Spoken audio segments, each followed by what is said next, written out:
అభిజ్ఞ అంటే తెలుసుకోవాలనే కోరిక మొత్తానికి కూడాను this is the last video I think about the life process అనే టాపిక్కి. అసలు లైఫ్ ప్రాసెస్ ఏమేమి ఉంటాయి? మనం ముందుగా ఫుడ్ తింటాం, తిన్న ఫుడ్లో గ్లూకోజ్ అనేది వస్తుంది కదా. ఆ గ్లూకోజ్ అనేది దాన్ని బ్రేక్ చేయాలంటే మనకు రెస్పిరేషన్ కావాలి. వన్స్ రెస్పిరేషన్లో వచ్చిన ఆక్సిజన్ మాలిక్యూల్స్ కానీ ఇవన్నీ కూడా ట్రావెల్ అవ్వాలంటే డెఫినెట్లీ అది బ్లడ్తో మిక్స్ అవ్వాలి కాబట్టి సో బ్లడ్ అనేది బాడీ అంతా ఏమవుతుంది, ట్రాన్స్పోర్ట్ అవుతుంది. సో ఇప్పుడు మన బాడీకి సంబంధించినంతవరకు కూడా మనం ఏమేమి నేర్చుకున్నామంటే బ్లడ్ అనేది ఏ రకంగా ట్రాన్స్పోర్ట్ అవుతుంది అది కూడా నేర్చుకున్నాం.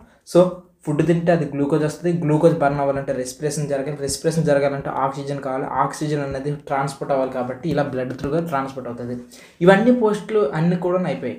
ఇక లాస్ట్ పార్ట్ ఎక్స్క్రీషన్ అనే టాపిక్ వచ్చాము. ఎక్స్క్రీషన్ అంటే ఏంటంటే సింపుల్గా వేస్ట్ని త్రో చేయడం. ఎలా వేస్ట్ని త్రో చేస్తాం అదంతా కూడా చెప్తాను, చూద్దాం. ముందుగా మన బాడీ ఏమేమి అసలు బయటకు పంపిస్తుంటుంది, మన బాడీలో దేన్ని రిమూవ్ చేస్తుంది. ఇంకొక రకంగా చెప్పాలంటే ఏమేమి వేస్టెస్ అసలు త్రో చేస్తుంది బాగా చూద్దాం. త్రో వేస్టెస్ కదా, సో ఏమేమి వేస్ట్ చేస్తుంది. నెంబర్ 1 స్వెట్ అనేది వేస్టే కదా, దాన్ని బయటకు పంపిస్తుంది. స్వీట్ కాదు, sweat. Okay. And number 2 toilet వెళ్తాం కాబట్టి టాయిలెట్, సో యూరిన్ అని అంటామా, యూరిన్ని వేస్ట్ పంపిస్తుంది. నెంబర్ 3 మోసంకి వెళ్తాం కాబట్టి దాన్ని ఏమంటారు, స్టూల్ అంటారు. సో ఈ రకంగా ఈ 3 కూడా వేస్ట్ చేస్తూ పంపిస్తాయి. సో ఇది ఇన్ జనరల్గా ప్రాసెస్. సో ఈరోజు మనం ఎక్స్క్లూజన్ దేని గురించి మాట్లాడతాం అంటే యూరిన్ గురించి, ఎలాగా వేస్ట్లో పంపిస్తుంది దాని గురించి మాట్లాడదాం. అంటే కిడ్నీ పాయింట్ ఆఫ్ వ్యూలో మాట్లాడదాం. సో ఎలా ఎక్స్క్రీషన్ అనేది బయటకు వెళ్తుంది అనేది. So this is the cell అనుకుందాం. ఇది ఒక సెల్లో సమ్ కెమికల్ రియాక్షన్ జరుగుతున్నాయి. A+B అనే ఒక కెమికల్ రియాక్షన్ జరిగితే దీని నుండి C+D ప్రోడక్ట్స్ బయటకు వచ్చాయి. అయితే C+Dలో ఒక ప్రోడక్ట్ D అనే ప్రోడక్ట్ ఉంది కదా, D అనే ప్రోడక్ట్ అనేది మంచి ప్రోడక్ట్ కాదు, ఇది ఒక వేస్ట్ ప్రోడక్ట్. సో డైలీ మన బాడీలో జరిగే యాక్టివిటీస్ని మెటబాలిక్ యాక్టివిటీస్ అని అనుకుంటే ఈ మెటబాలిక్ ప్రాసెస్లో, మళ్ళీ చెప్తున్నా, డైలీ జరిగే ప్రాసెస్ని మెటబాలిక్ యాక్టివిటీస్ అనుకుంటే ఈ మెటబాలిక్ ప్రాసెస్లో కొన్ని వేస్టెస్ వస్తాయి. సో ఇక్కడ D అనేది ఒక వేస్ట్ కదా, ఈ రకంగా కొన్ని మెటబాలిక్ వేస్టెస్ వస్తాయి. ఈ మెటబాలిక్ వేస్టెస్ అనేవి బయటకు వచ్చేస్తూ ఉంటాయి అనమాట. సో ఈ మెటబాలిక్ వేస్టెస్ ఏమేమి ఉంటాయి, ఫర్ ఎగ్జాంపుల్ యూరిన్ ఉందా, యూరిన్ మెటబాలిక్ వేస్టే. యూరిక్ యాసిడ్ ఉందా, యూరిక్ యాసిడ్ ఇదొక మెటబాలిక్ వేస్టే. ఫర్ ఎగ్జాంపుల్ క్రియాటినైన్ అనుకుంటుంది, క్రియాటినైన్ అది కూడాను ఒక మెటబాలిక్ వేస్టే. అమోనియం ఉంటుందా, అమోనియం కూడాను వన్ ఆఫ్ ది వేస్ట్ ప్రోడక్టే. నెక్స్ట్ ఎక్సెస్ వాటర్ ఉంటుందా, ఎక్సెస్ వాటర్ కూడాను కొన్నిసార్లు వేస్ట్ ప్రోడక్టే. ఇలా ఈ రకంగా రకరకాలవన్నీ కూడాను వేస్ట్ ప్రోడక్ట్స్ ఉంటాయి. ఈ వేస్ట్ ప్రోడక్ట్స్ అన్నీ కూడా బయటకు వెళ్తూ ఉంటాయి అనమాట. అయితే ఇవన్నీ కూడా అసలు ఎలా వెళ్తాయి అనేది మీ బిగ్గెస్ట్ డౌట్ కదా. ఎప్పుడైతే ఈ మెటబాలిక్ వేస్టెస్ అన్నీ కూడా వస్తాయో ఈ మెటబాలిక్ వేస్టెస్ అన్నీ దేంట్లో కలిసిపోతాయి తెలుసా. దిస్ ఈజ్ ద బ్లడ్ అనుకుంటే, ఫర్ ఎగ్జాంపుల్ ఇది బ్లడ్ అనుకుందాం. ఓకే, ఈ బ్లడ్ లోపలికి అనమాట ఈ వేస్టెస్ అన్నీ కూడా దూరిపోతాయి. సో ఈ బ్లడ్ లోపలికి వేస్టెస్ అన్నీ కూడా దూరిపోతాయి ఈ బ్లడ్ లోపలికి. సో ఈ బ్లడ్ లోపలికి ఈ వేస్ట్ ప్రోడక్ట్స్ అనేది కూడా దూరిపోతాయి. సో ఇవన్నీ కూడాను నెక్స్ట్ ఏమవుతుందంటే ఇవన్నీ కూడాను కిడ్నీస్లో ఫిల్టర్ అవుతాయి. సో కిడ్నీలో ఎప్పుడైతే ఫిల్ట్రేషన్ ఆఫ్ బ్లడ్ ఇవన్నీ కూడాను కిడ్నీ అనేది ఫిల్టర్ చేస్తుంది. ఎప్పుడైతే కిడ్నీ అనేది ఫిల్టర్ చేసి రిమూవ్ చేసేస్తే అప్పుడు మిగిలినది ఏమొస్తుంది, బ్లడ్ అనేది క్లీన్గా మారుతుంది. ఇలా రిమూవ్ చేయడం వల్ల క్లీన్ బ్లడ్ అనేది వస్తుంది. Clean blood. అర్థమవుతుందా? ఇక్కడ ప్రాసెస్లో ఏమవుతుంది, ఈ ప్రాసెస్లో బ్లడ్ అనేది నాశనం అయిపోతుంది, బ్లడ్ అనేది పాడైపోతుంది అనమాట. ఈ క్లీనింగ్ ప్రాసెస్లో బ్లడ్ లోపల అనేక రకాల చెత్త పదార్థాలన్నీ కూడా యాడ్ అయిపోతాయి. ఈ బ్లడ్ అంతటిని కూడా ఫిల్టర్ చేస్తారు. ఎవరు చేస్తారు ఫిల్టర్? కిడ్నీ అనేది ఫిల్టర్ చేస్తుంది. సో కిడ్నీ అనేది ఫిల్టర్ చేసి దీంట్లో నుండి వేస్ట్ ప్రోడక్ట్ బయటకు తీసేస్తే ఇక్కడ మిగిలేదంటే క్లీన్ బ్లడ్. ఈ క్లీన్ బ్లడ్ అనేది ఇప్పుడు మన శరీరంలోనే ఉంటుంది అనమాట ఈ రకంగా. అందుకే కొంతమందికి కిడ్నీలు ఫెయిల్ అయిపోయిన వాళ్ళకి ఏమవుతుంది, బ్లడ్లో వేస్టెస్ అన్నీ ఉండిపోతాయి, ఫిల్టర్ చేసే వాళ్ళు ఎవరు ఉండరు. సో దీనివల్ల ఏమవుతుంది, వాళ్ళ బాడీ అనేది పాడైపోద్ది అనమాట. ఈ కిడ్నీకి సంబంధించిన పార్ట్స్ కొన్ని చూద్దాం. యాక్చువల్లీ కిడ్నీలో 2 ఇడ్లీలు ఉంటాయి. సో ఇదొక ఇడ్లీ, ఇదొక ఇడ్లీ. ఈ రెండు కూడా సోయాబీన్ లాగా ఉంటాయి అనమాట. ఓకే, ఇదొక కిడ్నీ, ఈ కిడ్నీ, ఇది అందరికీ తెలుసు. దాని తర్వాత ఈ కిడ్నీ నుండి 2 పైప్స్ వచ్చాయి చూసారా, ఈ 2 పైప్స్ని ఏమంటారంటే యూరేటర్ అంటారు. సో ఈ 2 పైప్స్ని యూరేటర్ అంటారు. Okay, ureter. ఇక్కడ ఏమవుతుందంటే కిడ్నీలోకి వచ్చిన బ్లడ్ అంతటిని క్లీన్ చేసి దాంట్లో నుండి వచ్చిన వేస్ట్ అంతటిని కూడా ఇలా పంపిస్తుంది అన్నమాట. ఇలా పంపించి ఆ వేస్ట్ అంతటిని కూడా దీంట్లో పంపిస్తుంది. దీన్ని ఏమంటారంటే బ్లాడర్ అంటారు. సో బ్లాడర్ అంటే ఏంటంటే మనకు టాయిలెట్ వస్తుందా, ఆ టాయిలెట్ అంతా ఎక్కడో దగ్గర స్టోర్ అవ్వాలి కదా, ఆ టాయిలెట్ అంతా ఇక్కడ స్టోర్ అవుతుంది. ఆడపిల్లలకి ఈ బ్లాడర్ అనేది సైజ్ పెద్దగా ఉంటుంది, అబ్బాయిలకి చిన్నగా ఉంటుంది అనమాట. దాని తర్వాత నెక్స్ట్ లాస్ట్ స్టేజ్లో ఇక్కడ ఈ లాస్ట్ స్టేజ్లో ఉండేదాన్ని ఏమంటారంటే యురేత్రా అంటారు, యురేత్రా. సో ప్రజెంట్ ఈ పేర్లు గుర్తుపెట్టుకోండి, తర్వాత మీకు మళ్ళీ ఇంకొన్ని పేర్లు చెప్తాను, ప్రజెంట్ ఇవి సరిపోతాయి. ఎప్పుడైనా మీరు అబ్జర్వ్ చేశారా, ఈ కిడ్నీని స్పెషలిస్ట్ డాక్టర్ని ఏమంటారంటే కిడ్నాలజిస్ట్ అంటారు, నెఫ్రాలజిస్ట్ అంటారు. ఎప్పుడైనా అబ్జర్వ్ చేశారా నెఫ్రాలజిస్ట్ అని? ఎందుకు ఈ నెఫ్రాలజిస్ట్ అనే మాట వాడుతున్నారు అనేది బిగ్గెస్ట్ క్వశ్చన్ కదా మీకు. దీని ఆన్సర్ ఏంటంటే, మీరు కిడ్నీని కానీ ఒకవేళ బాగా కట్ చేయడం మొదలు పెడితే దీంట్లోన చిన్న చిన్న ఇటుకలు ఉంటాయి. అంటే ఎలా అంటే ఇదొక ఇటుక, ఇదొక ఇటుక, ఇదొక ఇటుక, ఇదొక ఇటుక, ఇటుక ఇటుక ఇటుక ఇటుక అంటే ఇటుకలన్నీ కలిసి ఏమవుతాయి, లాస్ట్కి ఒక పెద్ద గోడ అవుతుంది కదా. సో ఇప్పుడు ఈ గోడ తయారవ్వాలంటే ఒక సింగిల్ యూనిట్ ఇటుక కావాలి కదా. ఇలాంటి ఇటుకలతోనే తయారైంది ఏంటంటే కిడ్నీ. అలాంటి ఇటుక ఇదంతా కలిపితే కిడ్నీ అయితే దీంట్లో ఈ ఒక్క ఇటుకని ఏమంటారంటే నెఫ్రాన్ అంటారు. సో ఈ ఒక్క దాన్ని నెఫ్రాన్ అంటారు. సో ఈ నెఫ్రాన్ ట్రీట్ చేసే డాక్టర్ కాబట్టి దీన్ని నెఫ్రాలజిస్ట్ అంటారు. ఇంతకీ ఈ నెఫ్రాన్ వల్ల యూజ్ ఏంటి అని అంటే ఇది ఫిల్టర్ చేస్తుంది. సో ఇది ఫిల్టర్ చేసి కొంత వాటర్ని ఫిల్టర్ చేస్తుంది, కొంత బ్లడ్ని ఇలా అన్ని నెఫ్రాన్లు. ఇందులో సుమారు ఒక 10 లక్షల వరకు నెఫ్రాన్లు ఉంటాయి. ఈ నెఫ్రాన్లు అన్నీ కలిసి ఒక్కొక్క నెఫ్రాన్ కలిసి చాలా వరకు కూడాను బ్లడ్ అంతటిని కూడా చేస్తుంది. అయితే ఈ మొత్తం కలిసి ఏం చేస్తుంది అని తెలుసుకోవడం కంటే ఒక పని చేద్దాం.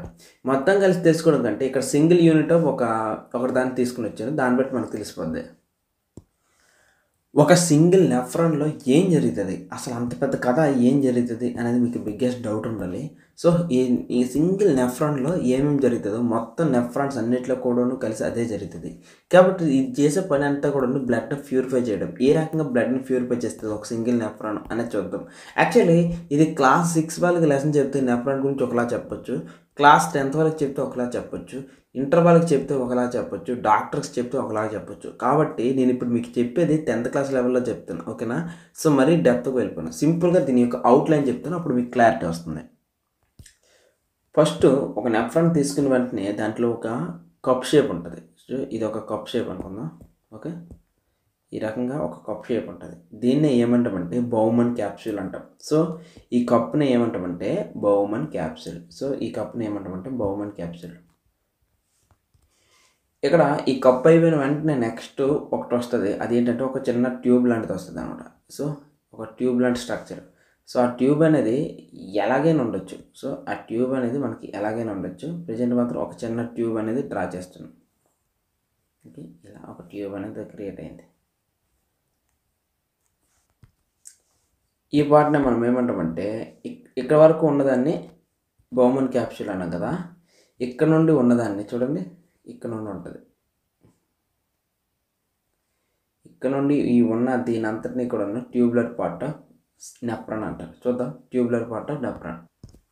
సో ఇక్కడ వరకు ఉన్నదాన్ని అంతటినీ కూడా ఈ ట్యూబ్ ఎక్కడ వరకు అయితే ఉంటుందో అక్కడ వరకు కూడాను tubular part of nephron. So ఈ ట్యూబ్ అనేది ఎక్కడ వరకు ఉంటుంది. So this is the part up to the nephron అనమాట. ఆ తర్వాత నెక్స్ట్ ఒక డక్ట్ ఉంటుంది. డక్ట్ అంటే ఏం లేదు, కలెక్టింగ్ చేసుకుని ఒక డక్ట్ ఉంటుంది. సో ఈ పార్ట్ని మనం ఏమంటామంటే కలెక్టింగ్ డక్ట్ అంటాం. సో దీన్ని ఏమంటామంటే కలెక్టింగ్ డక్ట్. సో ఈ రకంగా టోటల్గా ఈ 3 పార్ట్స్ ఉంటాయి చూడండి. ఒకటి బౌమన్ క్యాప్సూల్, తర్వాత ఇదంతా కూడా ట్యూబ్ పార్ట్ అనమాట, నెఫ్రాన్కి సంబంధించిన ట్యూబ్ పార్ట్, ఇది కలెక్టింగ్ డక్ట్. సో ఈ రకంగా 3గా విడగొట్టచ్చు. సో ఇక్కడ కూడా ఇమేజ్ మీరు చూసినట్లయితే సేమ్ అలానే ఉంటుంది. నెంబర్ 1 పార్ట్లో చూడండి, ఇక్కడేమో బౌమన్ క్యాప్సూల్ ఉంది, ఇక్కడ ఈ పొడవు కర్రను చూసు కదా, ఇది డక్ట్ అనమాట, కలెక్టింగ్ డక్ట్. దాని తర్వాత ఆ మిడ్లో ఏదైతే పోర్షన్ మిగిలిపోయిందో ఇదంతా కూడా ట్యూబ్ పార్ట్ అనమాట, ఇదంతా కూడా ట్యూబ్ పార్ట్. ఇక్కడ నుంచి చూద్దాం, ఇక్కడ ఈ పార్ట్ ఉంది కదా, ఈ పార్ట్ అనేది దేనికి కనెక్ట్ అయి ఉంటుంది అంటే ఇక్కడ ఈ పార్ట్ అనేది యూరేటర్కి కనెక్ట్ అయి ఉంటుంది, యూరేటర్. సో ఇక్కడ నుండి వచ్చిన క్లీనింగ్ అంతా కూడా ఈ యూరేటర్ కనెక్ట్ అవుతుంది. ఫర్ ఎగ్జాంపుల్ ఇది యూరేటర్ కదా, సో ఇది యూరేటర్ కదా, ఈ పైప్ అనేది యూరేటర్ కదా. ఇక్కడ ఇవన్నీ ఏవైతే ఈ నెఫ్రాన్స్ అన్నీ కలెక్ట్ చేస్తున్నాయి అదంతా కూడా ఈ యూరేటర్లో పడుతుంది. ఎప్పుడైతే ఈ యూరేటర్ పడుతుందో అదంతా కూడా యూరిన్ బ్లాడర్కి వెళ్ళిపోద్ది అనమాట. ఈ రకంగా బ్లడ్ అంతటిని క్లీన్ చేసుకుని ఆ వచ్చిన లిక్విడ్స్ అంతటిని కూడాను ఈ రకంగా ఈ పైపులో పంపిస్తే ఈ పైపు నుండి అనమాట చక్కగా ఈ యూరిన్ బ్లాడర్ పడిపోద్ది. ఇప్పుడు చూద్దాం సిచ్యువేషన్ అంతా కూడాను.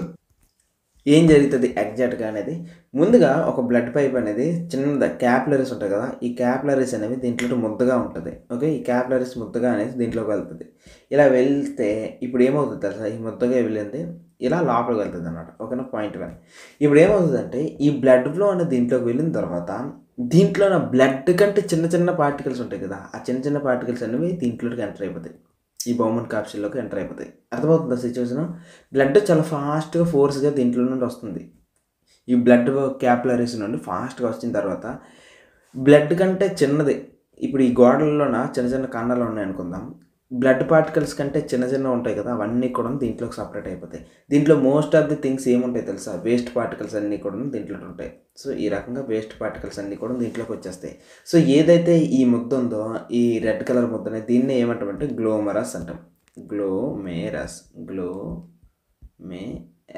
ఈ గ్లోమరస్ అనేది ఉంటుంది. పాయింట్ 1 అర్థమైంది కదా. సో ఈ రకంగా ఉంటుంది. అయితే ఈ రెడ్ కలర్ది అనమాట ఇక్కడతో మాత్రమే ఆగిపోలేదు. సో ఈ రెడ్ కలర్ది ఇక్కడ మాత్రమే ఆగిపోలేదు, అంటే బ్లడ్ వెసల్ అనేది ఇక్కడ మాత్రమే ఆగిపోలేదు. ఇది వచ్చి మెల్లగా తర్వాత స్టేజ్లో కనెక్ట్ అయ్యి ఉంటుంది కదా, బ్లడ్ అనేది ప్రతిదానికి అవసరం కాబట్టి ఈ తర్వాత స్టేజ్లో ఈ నెఫ్రాన్లో ఉన్న ట్యూబ్ పార్ట్కి కూడా కనెక్ట్ అయ్యి ఉంటుంది అనమాట ఇలా. సో ఈ రకంగా కనెక్ట్ అయ్యి ఉంటుంది. అంటే దీన్ని బట్టి మీకు ఏమర్థమైంది, ఇక్కడ ఈ మొత్తం ప్రాసెస్లో బౌమన్ క్యాప్సిల్ ఉంది కదా, ఈ బౌమన్ క్యాప్సిల్ అసలు ఏం జరుగుతుందంటే గ్లోమరల్ ఫిల్ట్రేషన్, ఈ గ్లోమరస్లో ఫిల్ట్రేషన్ జరుగుతుంది అనమాట. దీన్ని ఏమంటామంటే గ్లోమరల్ ఫిల్ట్రేషన్. సో ఈ గ్లోమరల్ ఫిల్ట్రేషన్లో ఇక్కడ ఏమేమి థింగ్స్ని ఎక్కువగా ఫిల్టర్ అవుతుంటాయి అనేది చెప్తున్నట్లయితే, నెంబర్ 1 థింగ్, ఇక్కడ ఎక్కువగా కూడాను నైట్రోజన్కి సంబంధించిన వేస్ట్లు ఉంటాయి కదా, ఈ నైట్రోజనస్ వేస్టెస్ అన్నీ కూడా ఎగిరిపోతాయి అనమాట. Number 1 thing. ఓకే, దాని తర్వాత ఇదే దాంట్లో గ్లూకోజ్ కూడాను సపరేట్ అయిపోద్ది. ఇక్కడ ఒకవేళ గ్లూకోజ్ అనేది వస్తే వాటర్ కూడా సపరేట్ అయిపోద్ది. Amino acids, so amino acids కూడాను సపరేట్ అయిపోద్ది. దాని తర్వాత ఇంకా ఏవైతే సాల్ట్స్ ఉంటాయో 5th 1 ఎక్సెసివ్ సాల్ట్స్ ఉంటాయి కదా, ఈ సాల్ట్స్ అన్నీ కూడా ఇక్కడ సపరేట్ అయిపోతాయి. ఈ రకంగా అవి ఏదైతే కొన్ని వేస్టెస్ అంటే కొన్నిసార్లు మంచివి అవ్వచ్చు, కొన్నిసార్లు చెడువు కూడా అయిపోతుంటాయి అంట. ఇలా గ్లోమరస్ ఫిల్టరేషన్ అనేది నెంబర్ 1 స్టేజ్లో జరుగుతుంది. ఇప్పుడు ఇంపార్టెంట్ స్టెప్ చూడండి, ఇక్కడ ఈ వేస్ట్ పార్టికల్స్ అన్నీ ముందుకు ఇలా వెళ్తున్నాయి అనుకోండి, ఈ ముందుకు వెళ్తున్నప్పుడు ఈ ట్యూబ్ పార్ట్ ఏం చేస్తుంది తెలుసా, దీంట్లో నాకు గ్లూకోజ్ అనేది మంచిదే కదా, ఒక మాట చెప్పండి, గ్లూకోజ్ అనేది మంచిదే కదా. సో గ్లూకోజ్ మంచిది కాబట్టి ఇది తిరిగి బ్లడ్ సెల్లోకి వెళ్ళిపోద్ది. ఇక్కడ కొన్ని రకాల సాల్ట్స్ మంచివే కదా, అవి తిరిగి బ్లడ్ వెసల్లోకి వెళ్ళిపోద్ది. ఇప్పుడు ఇక్కడ కొన్ని రకాల థింగ్స్ లైక్ ఎమైనో యాసిడ్స్ కొన్ని మంచివే కదా, కొన్ని ఎమైనో యాసిడ్స్ అన్నీ కూడా తిరిగి వెళ్ళిపోతాయి. అంటే ఇక్కడ ఈ సెకండ్ స్టేజ్లో ఏం జరుగుతుందో తెలుసా, ఈ ట్యూబ్ పార్ట్ అనేది బాగా గమనించేసి రీఅబ్జర్ప్షన్ చేస్తుంది అనమాట మెయిన్గా. సో కొన్నిటిని అనమాట రీఅబ్జార్ప్షన్, కొన్నిటిని రియల్గా తిరిగి మళ్ళీ అడుగుతుంది అనమాట. దీన్ని ఏమంటారంటే సెలెక్టివ్ రీఅబ్జార్ప్షన్. సో సెలెక్టివ్ రీఅబ్జార్ప్షన్లో ఈ స్టేజ్లో ఏమవుతుందంటే బాడీకి ఏవైతే ఎసెన్షియల్ థింగ్స్ ఉన్నాయో like glucose, like amino acids and water. So మనం ఎక్కువ వాటర్ తాగుతామా, వాటర్ అంతా కూడాను దాని నుండే వెళ్ళిపోతే ఇంకేం బాగుంటుంది. సో అందుకోసం ఏమవుతుందంటే కొంత వాటర్ అనేది ఇక్కడ కూడాను అబ్జర్వ్ అయిపోతూ ఉంటుంది అనమాట. ఈ రకంగా అది ఎంతలా ఫిల్టర్ చేస్తుంది అంటే చాలా మినిమం లెవెల్లో ఇది వేస్ట్ పార్ట్స్ మాత్రమే వదిలేటట్లుగా అబ్జర్వ్ చేసేసుకుంటుంది అనమాట.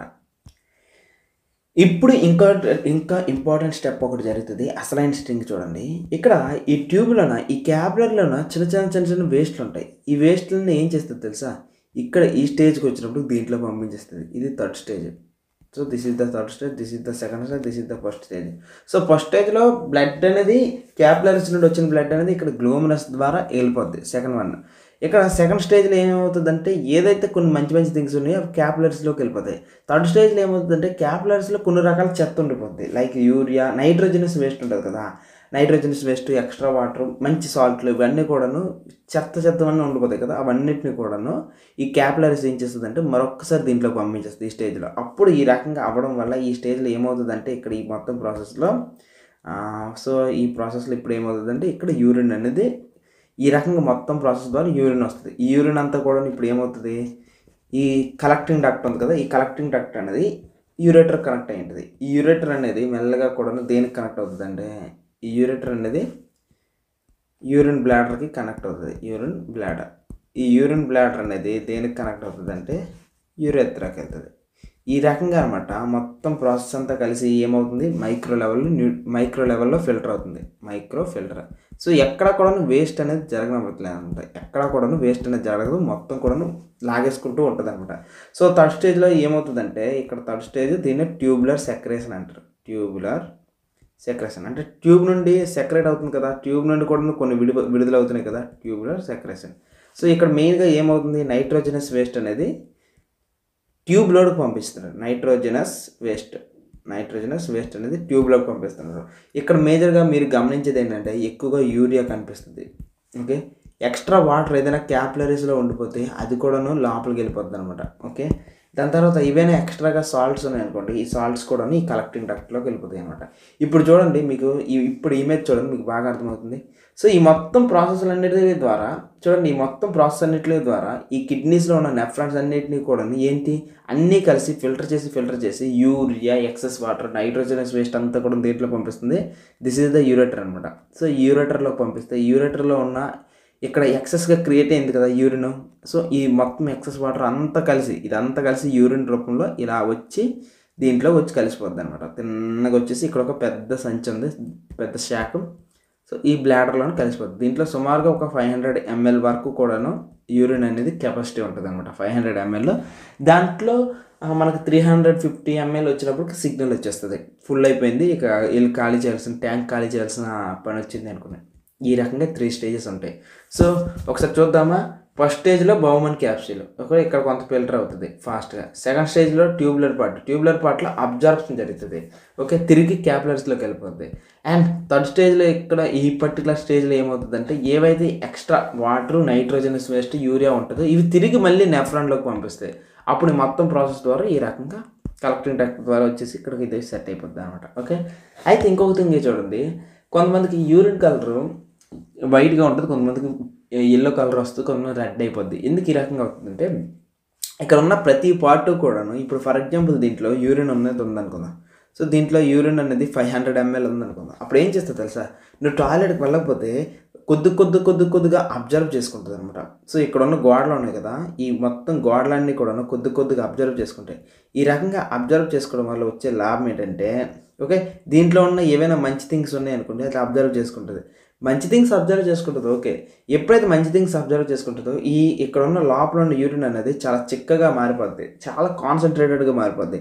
ఇప్పుడు కాన్సన్ట్రేటెడ్గా ఏం మారిపోతుంది, దీంట్లో ఉన్నది యూరిక్ యాసిడ్ అసలే చూడండి, యూరిక్ యాసిడ్, నెక్స్ట్ యూరియా, ఇవన్నీ కూడా ఏవైతే వేస్ట్ పార్టికల్స్ ఉంటాయి అవి మాత్రం ఉండిపోతాయి. అవి ఉండిపోయి అనుకోండి, మరి మంట కొడుతుంది లేదా యూరిన్, డెఫినెట్లీ మంట కొడుతుంది. సో యూరిక్ యాసిడ్ ఎంత పెరిగిపోయి యూరియా ఎంత ఎక్కువ ఉండి ఈ వేస్ట్ అనేది ఎంత కాన్సన్ట్రేటెడ్గా ఉంటే చాలా డేంజర్, చాలా చిక్కగా ఉంటుంది. కాబట్టి అందుకోసం ఏం చేస్తామంటే వాటర్ ఎక్కువ తాగుతూ ఉన్నాం అనుకోండి, యూరిన్ అనేది కాన్సన్ట్రేటెడ్గా కాకుండా పలచగా, సో వేరే డైల్యూటెడ్గా వస్తుంది. ఎప్పుడైతే డైల్యూటెడ్గా వస్తుందో నీకు యూరిన్ పోసేటప్పుడు కూడాను మంట అనేది ఉండదు. కాబట్టి ఇక నుంచి కూడాను యూరిన్ మంట వస్తుందంటే తప్పు నీదే, వాటర్ ఎక్కువగా తాగదు, లేకపోతే ఆ వాటర్ అనేది యూరిన్ వచ్చిన క్రియేట్ అయిన కొద్ది క్షణంలోనే ట్యాంక్ ఖాళీ చేయకపోతే వచ్చే ప్రాబ్లం అనమాట అదంతా కూడాను. ఓకేనా, సో కాన్సన్ట్రేటెడ్గా పోస్తే మాత్రం చాలా మంట కొడుతుంది. కాబట్టి ఇక నుంచి కూడా నా మంట తగ్గించాలంటే నీ చేతిలోనే ఉంది. సో ఇక నుంచి ఎగ్జామ్లో క్వశ్చన్ అడిగితే చూడ ఈ రకంగా డయాగ్రామ్ వేస్తారు. Bowman capsule, tubular part of nephron, దాని తర్వాత కలెక్టింగ్ డక్ట్. సో బౌమన్ క్యాప్సూల్లో గ్లామరస్ ఉంటుంది. ఇక్కడ ఈ పార్ట్ ఆఫ్ ట్యూబ్లోన ఏం జరుగుతుంది, రీఅబ్జార్ప్షన్ జరుగుతుంది. అండ్ మూడో స్టేజ్లో ఇక్కడ మళ్ళీ ట్యూబులర్ సెక్రేషన్ జరుగుతుంది. ఇది కలెక్టింగ్ డక్ట్ అనేది యూరేటర్కి కనెక్ట్ అయ్యి ఈ రకంగా చేస్తుంది. దిస్ ఈజ్ ద అబౌట్ కంప్లీట్గా కిడ్నీ గురించి. ఓకేనా, కిడ్నీ గురించి. అయితే కొంతమందికి ఈ కిడ్నీస్ అనేవి ఫెయిల్ అవుతాయి. ఎవరికైతే కిడ్నీస్ ఫెయిల్ అవుతాయో వాళ్ళకి ఈ క్లీనింగ్ ప్రాసెస్ అంతా కూడా బయట చేయాల్సి ఉంటుంది. సో అంతా కూడా అవుట్ సైడ్ ఒక మిషన్ ఉంటుంది. ఆ మిషన్ పేరు ఏం పేరు అంటే dialysis machine. Okay, dialysis machine. So ఇది దేన్ని డయాలసిస్ చేస్తుంది, హీమో అంటే బ్లడ్ని డయాలసిస్ చేస్తుంది అనమాట. ఈ రకంగా, ఎందుకంటే ఒకవేళ చూడండి నీ కిడ్నీ ఫెయిల్ అయిపోయి అనుకుంటే ఏమవుతుంది, నీ బ్లడ్ అనేది ఫిల్టర్ అవ్వడం మానేస్తుంది. కాబట్టి 4 రోజుల్లో నీ బ్లడ్ అంతా కూడా ఇంప్యూరిటీస్తో నిండిపోతాయి.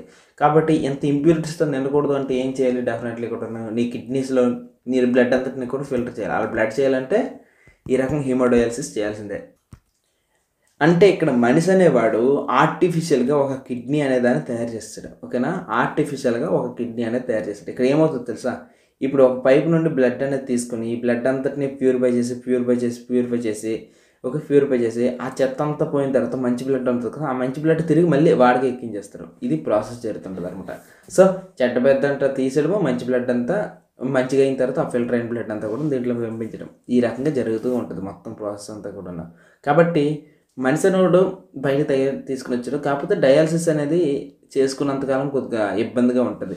ఓకే, చాలామందికి ఈ కిడ్నీ డయాలసిస్ మిషన్లు ఇంట్లో కొనుక్కోనంత వెళ్ళే అంత సామర్థ్యం ఉంటుంది, డబ్బులు తక్కువ ఉంటాయి. కాబట్టి అలాంటి వాళ్ళు ఏమవుతారు, వాళ్ళకి ఒక 250 కిలోమీటర్స్ తర్వాత ఆ ఊర్లో డయాలసిస్ మిషన్ ఉందంటే వీళ్ళు ప్రతి 4 రోజులకి ఈ 250 కిలోమీటర్స్ ట్రావెల్ చేస్తూ వెళ్తూ ఉండాలి. లేకపోతే ఆ మనిషి 6 డేస్లో చనిపోతాడు. అలా ఉంటుంది సిచ్యువేషన్. కాబట్టి ఒక్కసారి లైఫ్లో డయాలసిస్ స్టార్ట్ అయ్యిందంటే నీ కిడ్నీస్ పనిచేయడం ఆగిపోతాయి.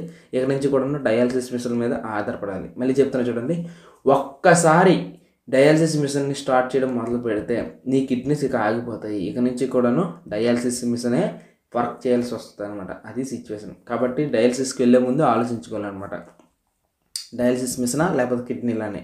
కిడ్నీలు మరీ వర్స్ట్గా ఉంటే మరి నీ దగ్గర చాయిస్ కూడా లేదు, ఇంకా మిగిలింది డయాలసిస్ మిషనే, దాంతోనే బతకాలి అనుకుంటే. అది సిచ్యువేషన్ కంప్లీట్గా కూడా. సో ఇలా సిచ్యువేషన్ అంతా కూడా ఉంటుంది. ఇక లాస్ట్ టాపిక్ వచ్చాం, ప్లాంట్లో మరి ఏ రకంగా ఎక్స్క్రీషన్ జరుగుతుంది. నెంబర్ 1, స్టొమాటో నుండి ఆక్సిజన్ వెళ్ళిపోద్ది. ఇది అందరికీ తెలిసే, ఆక్సిజన్ అనేది విడిచిపెట్టేదేలుగా స్టొమాటో నుండి. దాని తర్వాత ట్రాన్స్పిరేషన్, అంటే ఏదైతే దానికి ఎక్స్ట్రా వాటర్ ఉందో దాంతో కూడా ఎవాపరేట్ అయిపోద్ది. ఎవాపరేట్ అవ్వడానికి తన వాడికి మొక్కలు ఎవాపరేషన్ ఏమంటారంటే ట్రాన్స్పిరేషన్ అంటారు. ఓకేనా. దాని తర్వాత ఏదైతే ఓల్డ్ పార్ట్స్ ఉన్నాయో, ఇది చెట్టు అనుకున్నా, చెట్టుకి సంబంధించిన ఓల్డ్ పార్ట్స్ అంతా కూడా బెరడులో ఉంటుంది కదా, ఆ బెరడు ఊడిపోతూ ఉంటుంది. సో దాన్నే బార్కా ట్రీ ఉంటుంది కదా, అవి లూజ్ అయిపోతూ ఉంటాయి అన్నమాట. ఇది నెంబర్ 3.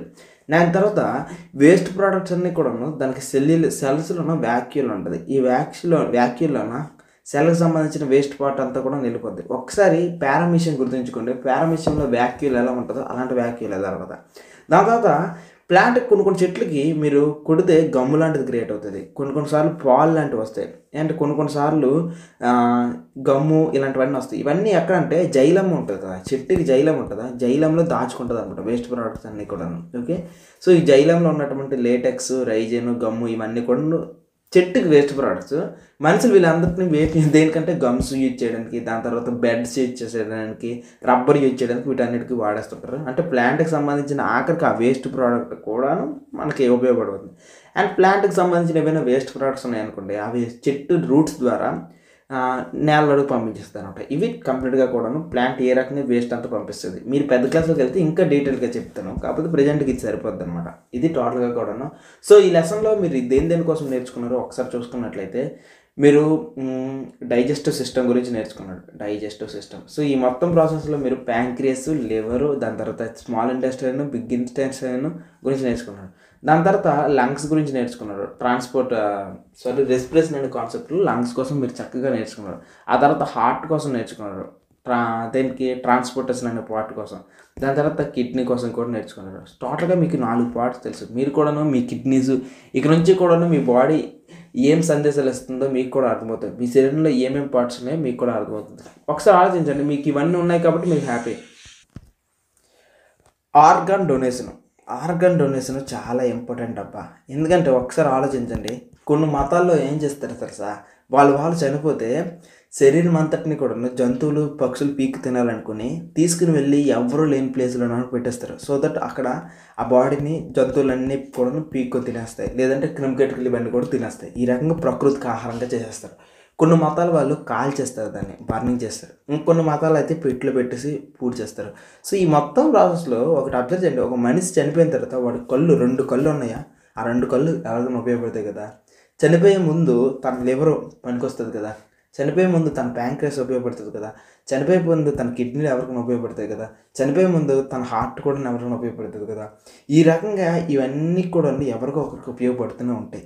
కాబట్టి ఆర్గాన్ డొనేషన్ చాలా ఇంపార్టెంట్ థింగ్. సో నువ్వు చనిపోయి కూడాను వేరే వాళ్ళని బతికించే గొప్ప అవకాశం ఉన్నప్పుడు దాన్ని వాడుకో. సో నీకున్న మూఢనమ్మకాలకు వీటన్నిటిని విడిచిపెట్టి, చూసావు కదా ఒక్కొక్కటి ఎన్ని రకాల హెల్ప్ చేస్తుందో. కాబట్టి ఆర్గాన్ డొనేషన్ చేయడానికి ట్రై చెయ్యి, నువ్వు కూడాను వేరే వాళ్ళకి బతికించడానికి చాలా హెల్ప్ చేయి, సరేనా. సో ఆర్గాన్ డొనేషన్ చాలా ఇంపార్టెంట్ థింగ్. ఓకే, సో చెయ్యండి, వేరే వాళ్ళని బతికించండి, మీరు కూడా ఇది అవ్వండి. సేవ్ ఆర్గానైట్ save organ donate. Okay, save అంటున్నాను, donate organs and live for ever.